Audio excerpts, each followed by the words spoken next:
Estamos en la materia de psicología social y estamos viendo a Pichon Rivière, que es una perspectiva dentro de toda la disciplina de la psicología social. Y es la perspectiva particularmente argentina, porque Pichon hizo sus desarrollos acá en Argentina. Y le dio un tinte particular a sus desarrollos, ¿sí? Que tienen que ver con lo que nosotros queremos rescatar, que es la dimensión social. Cómo pararse frente a los cambios y las transformaciones sociales, cómo entender al sujeto dentro de un entramado social. Esta es la particularidad de Pichon. El miércoles que viene tenemos las... Sí, es verdad, ya hablé, no hablé con la profe Nati, pero seguro que vamos a hacer lo mismo. Si a ustedes les parece bien, vamos a pasar la clase para más tarde. El que no lo pueda ver no importa, pero le va a quedar grabada. Así no perdemos tiempo y podemos llegar a explicar todos los temas, ¿sí? Después lo definimos bien por el grupo de WhatsApp. Entonces les decía que importantísimo contextualizar y tener noción de que estamos parados desde la perspectiva de Pichon, con su propia visión de lo que tiene que ver con el sujeto y con lo social. Hasta acá imagino que más o menos lo tienen claro. El objeto de estudio, es decir, lo que se propone estudiar la psicología social de Pichon, es el vínculo, ¿sí? Esto ya lo dijimos. ¿Por qué? Porque no es al sujeto individual y no es a un grupo o una sociedad, sino que el vínculo es lo que está en el medio. No puede haber un vínculo entre un sujeto solo, ¿sí? Necesita como mínimo a otro para vincularse. Entonces, el objeto de estudio de la psicología social va a ser el vínculo. Y van a decir que es la unidad mínima de análisis de la psicología social. No puede analizar a un sujeto solo. Mínimo tiene que haber un vínculo. ¿Y saben qué? Me imaginaba, para entenderlo un poquito mejor, imaginemos una sociedad vista desde arriba. Y nosotros miramos y vemos personas. Si esas personas fueran puntitos rojos, esas personas no están solas, o sea, los puntitos rojos no están aislados. Podemos trazar flechitas que comuniquen un individuo con otro y que haga la forma en cómo se comunican. Entonces podrían ser flechitas azules. Desde la psicología social, nosotros, en vez de poner el foco en los puntitos rojos, pondríamos más el foco en las flechitas azules, que es los vínculos. Cómo interactúan los sujetos, ¿sí? Se me ocurrió recién y quizás nos pueda ayudar como una forma gráfica de entenderlo. El concepto de vínculo, dice, es bifronte. Esto está en el libro. ¿Qué significa que es bifronte? Que tiene dos frentes. Por un lado, apunta hacia lo externo, entre comillas. Digo entre comillas porque Pichon va a relativizar esto de lo que está dentro, lo que está afuera. Pero para entender lo básico, el concepto de vínculo apunta hacia afuera, es decir, el sujeto con otros sujetos, vinculándose con otros, y para adentro, vinculándose consigo mismo. ¿Qué quiere decir? Cuando nosotros pensamos, estamos teniendo un vínculo, que es un vínculo con nosotros mismos, ¿sí? Entonces ustedes me dirán, bueno, profe, pero entonces sí se puede pensar en un sujeto solo, aislado, en un individuo. Pichon va a decir que no, porque todos esos pensamientos que el sujeto tiene consigo mismo nacieron en lo social, nacieron en el diálogo con otros primero, nacieron en el vínculo y la interacción con otros, después se hicieron propios, ¿sí? Entonces eso es social también, eso tiene que ver con el vínculo. ¿Voy claro hasta acá? Por favor, confirmen. ¿Hay alguna duda?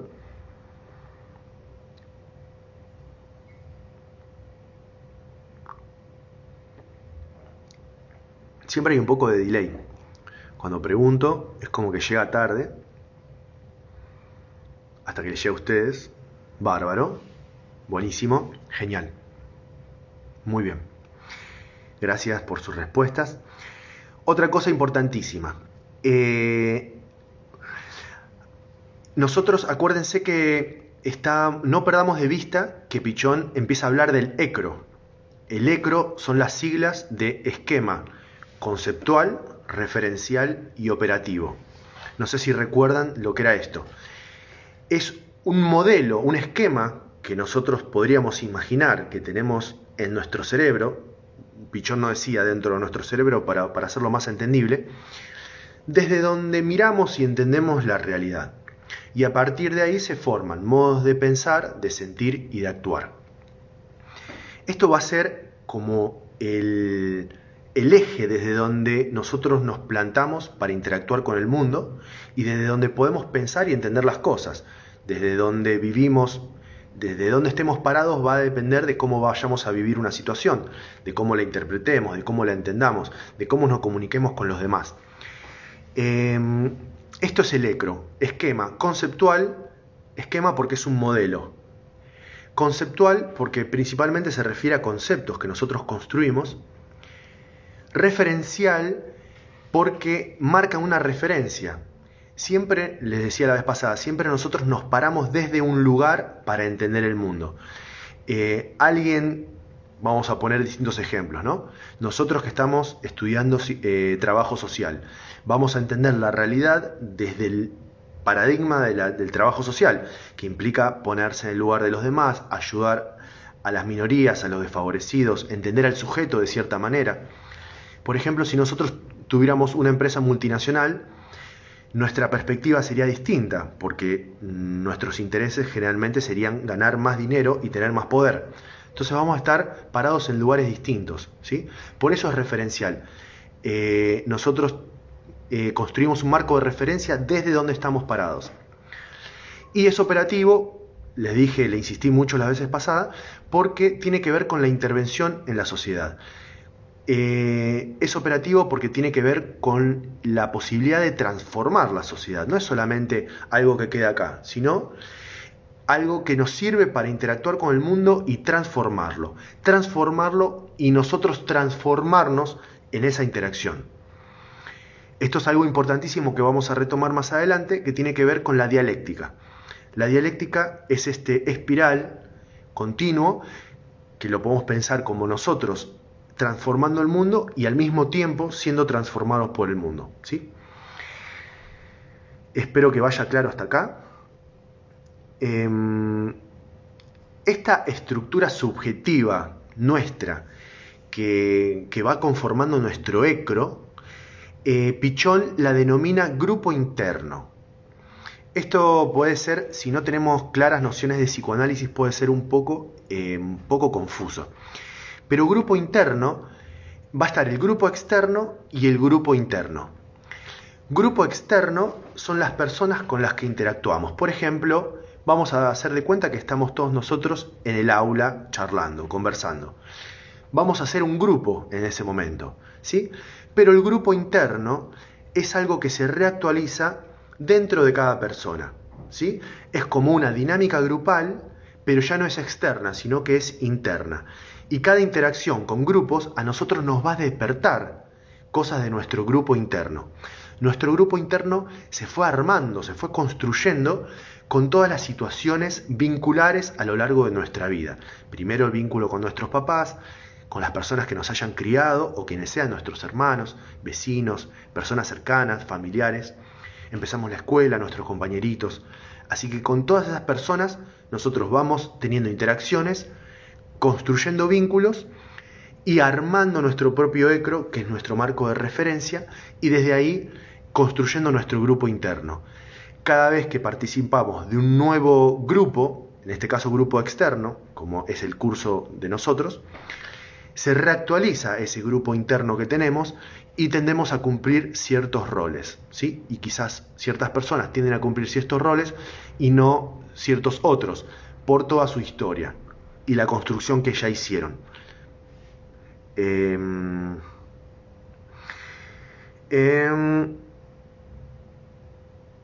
¿Tiene que ver con las socializaciones? Por supuesto, tiene que ver con las socializaciones, exactamente, sí. Dice, no todo intercambio es un vínculo. ¿Qué quiere decir? Pichon dice, no todo intercambio es un vínculo. ¿Por qué? Ahí en el librito da un ejemplo que me parece muy claro. Pasa un hombre y le pregunta la hora. ¿Qué hora es? Te digo la hora y cada uno sigue su camino. ¿Ahí hubo un vínculo? No, no lo hubo. ¿Por qué? Porque un vínculo es cuando el otro interviene en mi esquema subjetivo, en mi ecro, lo transforma con esa interacción y yo muy posiblemente transformo el del otro. ¿Se entiende? No cualquier interacción es un vínculo. Un vínculo se genera generalmente con personas significativas, no con cualquiera que pasa por la calle. Por ahí podemos construir un vínculo con un vecino porque nos saludamos siempre o porque le pedimos algo cuando no tenemos, ¿sí? Una ayuda. Así que tengan en cuenta que no toda interacción es un vínculo.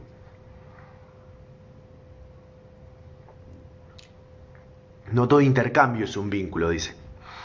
Otra cosa importantísima. Pichón habla de las fracturas. A ustedes nos repartimos el trabajo y les tocan los distintos desarrollos que fue haciendo Pichón, por lo menos hasta el número 7. Esperen un segundo, me están llamando por teléfono, bueno, van a tener... No voy a poder atender. No sé qué se hace cuando te llaman por teléfono y estás en un vivo. Mi idea es que ustedes puedan entender todos los desarrollos encadenados, porque responden a la misma lógica, ¿sí? Por eso hago tanta insistencia en la base, en lo que significa el vínculo, en el ecro, ¿sí? Porque tenemos que tener bien claro eso para poder ir enganchando las cosas que siguen después. Por eso les decía que ustedes no pueden leer solamente el desarrollo que les tocó, porque les van a quedar cosas por fuera, porque todo junto tiene una lógica interna. Entonces, tenemos los desarrollos, se los voy a leer de vuelta, son una concepción del sujeto como sujeto social. Ya acá nos da la pista, ¿no? Está entendiendo al sujeto como un sujeto social, no como un sujeto individual. Una concepción del mundo moderno. Acá vamos a ver cómo Pichón entiende a la modernidad y cómo hace a que se constituyan los sujetos, esta forma de organización de la cultura y de la sociedad moderna. Porque él la va a pensar distinto a una comunidad indígena, por ejemplo, con otra forma de organización. Principalmente hablando del capitalismo, ¿no? Una sociedad capitalista. La tercera es una concepción de constitución de subjetividad.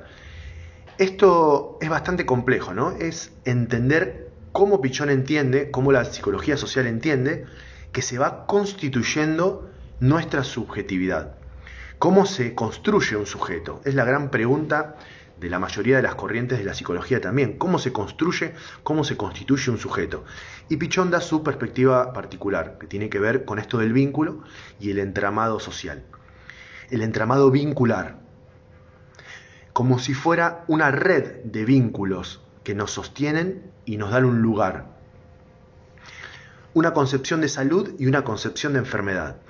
Entendiendo todo lo anterior, vamos a poder decir cuándo un sujeto está sano y cuándo un sujeto está enfermo, ¿sí?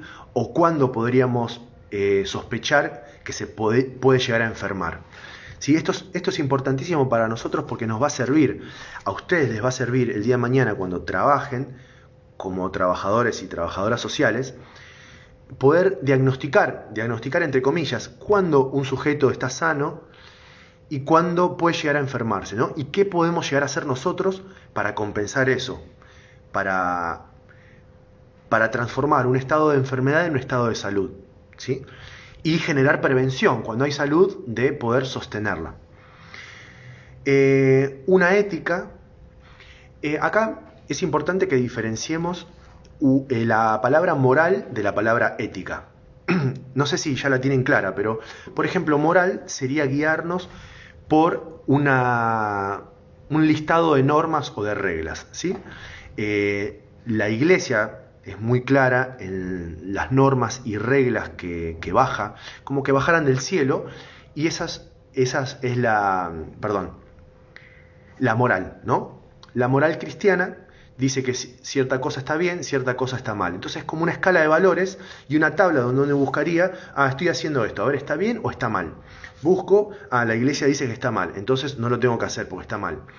Eso son valores morales. Lo que habla Pichón acá es una ética, y la ética tiene que ver más con un posicionamiento subjetivo. Es reconocer el lugar que uno ocupa, entender su lugar en el entramado vincular y desde ahí poder operar en la realidad. Por ejemplo, esto que Pichón decía, de que cuando él trabaja creo que es el Hospicio de las Mercedes, si no me falla la memoria, y él diagnostica que los enfermos, además de esquizofrenia y otras enfermedades mentales, sufrían de aislamiento, de soledad y de abandono. Esto es muy revolucionario, decir que los enfermos sufrían de eso también. Él está poniendo el foco en los vínculos, en lo social. Entonces eso ya es un posicionamiento ético, ¿sí? Espero que se entienda. Cualquier duda me van escribiendo acá. Y la última que tienen, si no me equivoco le tocó al grupo 2, es una metodología dialéctica. Es la metodología que desarrolla Pichón, que tiene cierta complejidad, por eso no quería largarlos a que lo tengan que entregar sin antes poder explicar algunas cositas. También puedo mandar algunos audios, si me hacen acordar, puedo mandar algunos audios con explicaciones que los van a ayudar. Audios al grupo de WhatsApp. Entonces, esos son los 7 desarrollos que nosotros vamos a ver. Vamos a hacer ese recorte, porque creo que con eso vamos a tener una base sólida para después poder hacer una lectura de las situaciones sociales, las situaciones sociales donde ustedes van a tener que intervenir, ya sea ahora o en el futuro, como trabajadores y trabajadoras sociales. Nos da un marco para poder entender. Y les repito algo que ya les dije la vez pasada, que nosotros no vamos a ser psicólogos sociales, pero esta lectura nos va a ayudar muchísimo, sobre todo con la lectura de lo latente. Acuérdense que lo latente es lo que no está explícito a simple vista, sino lo que está funcionando, por ejemplo, los roles, ¿no? ¿Qué rol ocupa cada uno? Eso podría ser algo de lo latente. Cuando uno ya conoce los roles y los puede identificar, ahí está trabajando sobre lo latente y lo está haciendo explícito, lo está haciendo manifiesto, ¿sí? Esta sería un poco la idea. Bueno, entonces, empezando. Les iba a hablar de las fracturas. Les voy a leer algo que dice acá en el librito. Desde la perspectiva de la salud y la enfermedad, la estructura vincular puede tener una estructura abierta que permita las contradicciones y el reposicionamiento subjetivo de los sujetos en el vínculo y posibilite el cambio de perspectiva de una determinada realidad, afectando así el esquema referencial individual. Puede tener rasgos de estereotipia, de rigidez, de círculo vicioso o de estructura repetitiva. El esquema referencial no se modifica por el vínculo con el otro. Esta estructura sostiene los monólogos paralelos, los litigios, los dogmas, los fanatismos y el autoritarismo. ¿Qué es lo que nos está diciendo con esto? Que cuando nosotros vivimos en una sociedad, nuestro esquema referencial, nuestro ECRO, tiene que tener cierta flexibilidad, ¿sí? Por eso, cuando hable de enfermedad, va a decir que ciertos rasgos son de rigidez y de clausura, de estereotipia. ¿Qué quiere decir esto? Cuando nuestro esquema se cierra y no puede interactuar con el mundo y transformarse en base a lo que el mundo le devuelve, el sujeto, diría Pichón, se empieza a enfermar. Cuando no puede cambiar de perspectiva, cuando no puede escuchar opiniones distintas, ¿sí? Nosotros podemos pensar que hay gente que está en el medio, ¿no? Que hay gente que está bien saludable, que tiene un ECRO flexible, que puede escuchar, que puede interactuar con el mundo y adaptarse, y gente que le cuesta un poquito más. Bueno, pensemos como dos extremos, ¿no? El extremo de la salud, con un ECRO completamente flexible, una persona adaptable 100%, y el extremo contrario, que es una persona completamente rígida, con patología mental, que haga que no pueda convivir con el mundo y tenga que estar, por ejemplo, encerrada en un hospital psiquiátrico, por ejemplo, ¿no? Eso sería un gran extremo. Pero en el medio estamos la mayoría de nosotros, con nuestro ECRO a veces más rígido, a veces más flexible, pero bueno, tratando de ejercitar esta flexibilidad para poder transformarnos en el intercambio con el mundo y al mismo tiempo transformar al otro, ¿sí? A los otros, al mundo. Llegan mensajes de WhatsApp y me desconcentran. ¿Se va entendiendo hasta acá?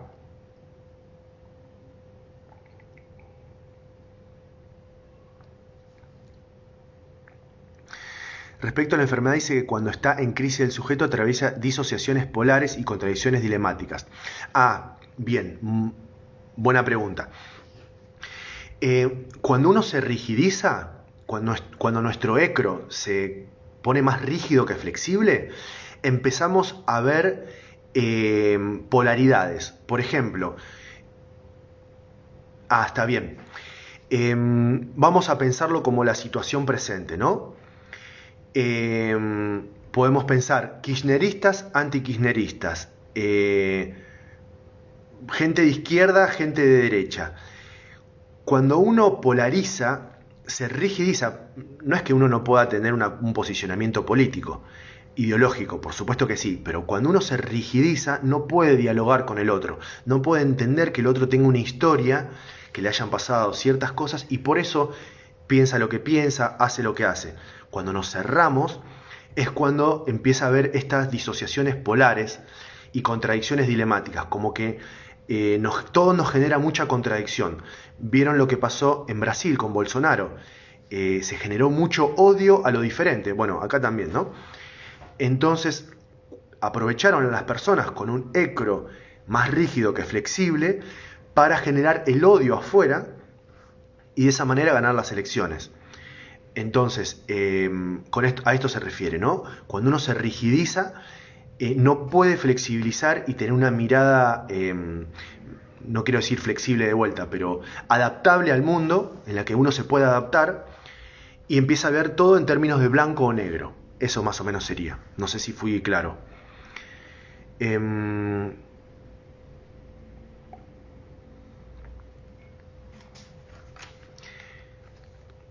Bueno, espero que sí. Sigo leyendo algo importante. La concepción de salud y enfermedad también es vincular y está basada en la calidad de esos vínculos. Fíjense que ya está hablando de que salud y enfermedad también tienen que ver con los vínculos. Entonces, depende de cómo hayamos construido nuestros vínculos, va a depender nuestro estado de salud y enfermedad.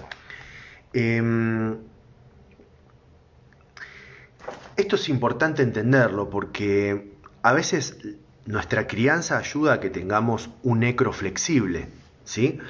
Si nos crían personas con ecros flexibles, nos dan amor, cubren nuestras necesidades básicas, es más fácil que nosotros construyamos un ecro flexible, ¿no? Y abierto a la interacción con el mundo. Ahora pensemos en las personas que no logran construir esto de entrada, ¿no? Porque ya sea porque los padres no estuvieron en condiciones o no tenían un ecro flexible ellos mismos o no los tienen, ¿no? Algunos de nuestros padres vemos que muchas veces pueden ser bastante rígidos en sus ecros.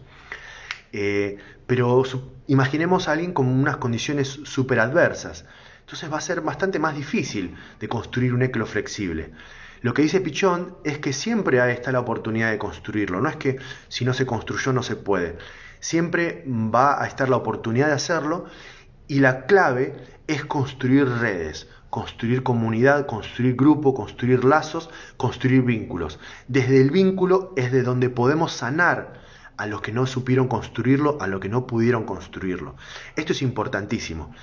Y ahí ya podemos ser psicólogos sociales, trabajadores sociales o lo que ustedes quieran, pero conociendo esto podemos intervenir en los vínculos fracturados, que los vínculos fracturados no solo son externos, sino que son internos. Las personas que tienen un ecro rígido muchas veces tienen ciertas fracturas y obstáculos para tener vínculos sanos dentro de uno mismo, ¿sí? Entonces, con el vínculo externo sano, nosotros podemos restaurar la salud. En el hospital, Pichón se pone a trabajar y empieza a tratarlos bien a los enfermos, empieza a darles un lugar, empieza a hacer que todo funcione más armónicamente, a que las personas puedan hablar y de esa manera todo el mundo mejoró. Entonces lo que hizo él fue intervenir sobre los vínculos y curar de alguna manera, sanar esas fracturas que estaban dentro de cada uno, pero al mismo tiempo se manifestaban en lo social, en lo grupal. ¿Sí? ¿Hasta acá se va entendiendo? Qué rápido pasa la hora, ¿no?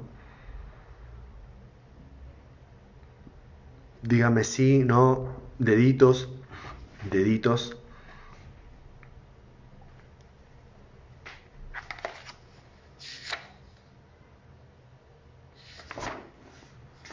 Parece que hay bastante delay. No me aparece nada todavía. Los escucho, sí, buenísimo. Genial. Perfecto. Buenísimo. Buenísimo, genial, bárbaro. Ahora sí. Bueno, como para tirar algunas líneas para que sigan leyendo, espero que hayan podido leer. No sé cuánto habrán leído, pero es importantísimo que lean porque si no, no se va a entender. Y algo que les quiero decir, importante, es que este libro, si bien está escrito con letra grande y súper resumido, y la verdad que es muy claro, tiene mucha cantidad de teoría, ¿sí? Entonces voy a tratar de ser comprensivo de que hay material que implica lectura y que implica comprensión y un gran esfuerzo, ¿sí? Así que necesitamos la variable tiempo y esfuerzo que es de parte de ustedes para que puedan entenderlo. Yo estoy acá para cualquier duda en cualquier momento, pero necesito que ustedes lean, ¿sí? Si no, no va a pasar nada. Primer desarrollo, una concepción de sujeto como sujeto social. Y acá toma como protagonismo el otro, ¿sí? ¿Por qué sujeto como sujeto social? Porque Pichón dice, ya de entrada está el otro. Profe, en identificaciones vinculares dice el aparato para pensar la realidad. ¿A qué se refiere? El ECRO, ¿sí? El ECRO es el aparato para pensar la realidad, es el esquema conceptual, el esquema referencial interno. Pichón le pone ese nombre, ¿no? Un aparato para pensar la realidad. Es como si tuviéramos acá dentro nuestro ECRO, que sería un aparato para poder pensar la realidad. Y lo que dice es que no es que tenemos un ECRO, dice que somos un ECRO, de que somos un aparato para pensar la realidad, ¿sí? Espero que se haya entendido. En la medida que vayan leyendo y leyendo, por ahí se les va aclarando. Está el lugar del otro. Dice, la subjetividad es al mismo tiempo singular y emergente de las tramas vinculares que la trascienden, con las que guarda una relación de productor y producido. ¿Qué significa esto? La subjetividad es al mismo tiempo singular y emergente de las tramas vinculares. Por un lado, nuestra subjetividad es singular, somos nosotros únicos e irrepetibles, pero al mismo tiempo, nuestra subjetividad es algo emergente de las tramas vinculares que las trascienden. Que nos trascienden las tramas vinculares significa que nosotros somos parte de distintos vínculos, que lo querramos o no lo querramos, ¿sí? Tenemos un vínculo con determinadas personas, nos guste o no nos guste. Vivimos en un lugar y tenemos que cumplir las normas de ese lugar, nos guste o no nos guste. Entonces hay cosas, tramas vinculares que nos trascienden. Y lo que dice es que si bien tenemos algo único y singular nuestro, también estamos hablando sobre las tramas vinculares de las que somos parte. Algo de lo que nosotros somos está reflejando esas tramas de las que formamos parte. Esto puede ser un poco confuso de entender. Uno diría, pero ¿cómo? ¿No somos libres y somos únicos e irrepetibles? Sí, por un lado sí, pero por el otro no, porque estamos reproduciendo cosas culturales, cosas sociales, ¿sí? Que tienen que ver con la incorporación de esos vínculos en uno mismo a lo largo de la crianza y de la socialización. Es la dialéctica que les decía, ¿sí? La dialéctica, piensen que la dialéctica, el pensamiento dialéctico atraviesa toda la obra de Pichón. Es esta espiral donde hay una tesis, que es una información, una antítesis, que es una información contraria, que viene a contradecir o viene a oponerse a esta primera, y a partir de esas dos tiene que surgir una nueva, que es una síntesis, que es la posibilidad de unir esas dos. Una vez que se logra una síntesis, aparece una nueva fuerza contraria que viene a contradecir y se genera una nueva síntesis y así sucesivamente. Entonces es como una espiral que va sin cesar evolucionando. La dialéctica la podemos pensar en cualquier momento de nuestra vida. Por ejemplo, estaba leyendo hace un rato para preparar la clase y se me cortó la luz. Entonces no me iba a alcanzar la batería para dar la clase y además estaba todo oscuro y tenía que leer algunas cosas más.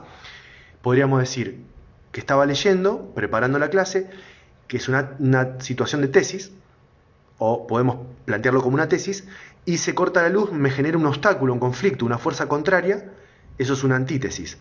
Bueno, al final fui, arreglé la luz y pude preparar la clase, entonces esa es una síntesis. Ahora estoy dándole la clase, después se va a terminar. Bueno, todo bien, es una tesis. Me va a agarrar un hambre terrible, entonces es una fuerza contraria que me hace que me tenga que mover para ir a hacerme la comida. Eso es una antítesis. Voy, preparo la comida, como y se genera una síntesis, una nueva síntesis. Después estoy bien y me agarra sueño. Entonces, de esas tesis, el sueño es una antítesis, ¿sí? ¿Se entiende? Todo el tiempo podemos encontrar fuerzas que se oponen a esa tesis para que se generen nuevas síntesis constantemente. Bueno, ya nos pasamos unos minutos, también empezamos un poco más tarde porque esperamos a la gente para que llegue. Así que vamos a cortar por acá. Por favor, lean. Si les parece bien, quedamos para el próximo miércoles. Vamos a hacerlo más tarde la clase porque tienen el encuentro. Si alguien no puede entrar, no hay ningún problema. Total, queda grabada. Y voy a tratar de empezar más en hora. Y si alguien no pudo ver el principio, se lo vuelve a ver, ¿sí? Así que bueno, eso por todo por hoy. Espero que se haya entendido. Espero unos segunditos a ver si alguien me quiere hacer un comentario, alguna pregunta. Y cerramos. Escucho.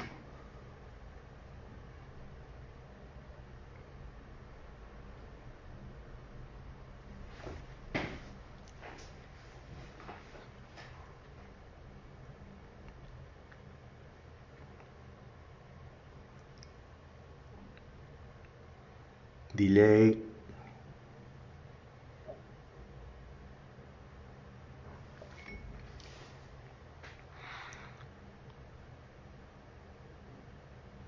Buenísimo, genial.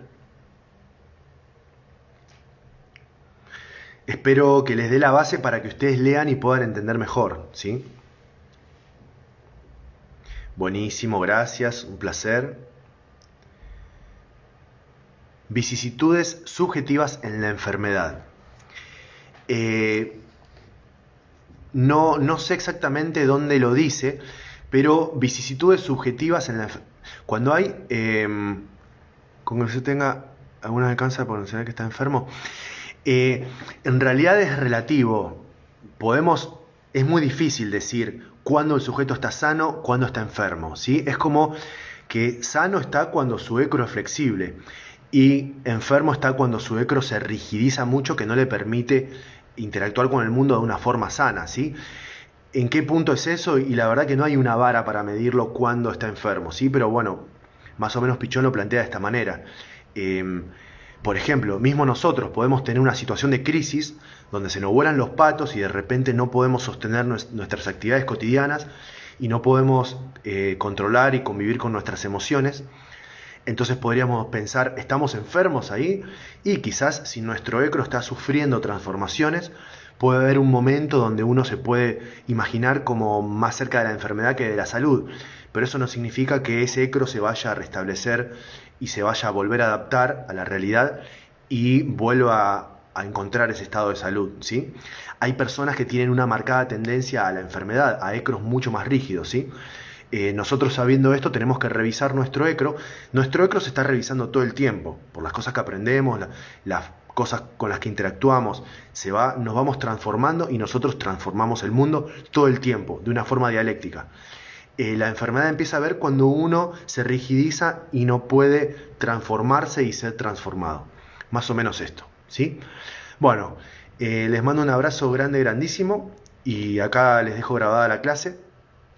Y hasta el próximo miércoles, ¿sí? Tengan una excelente semana.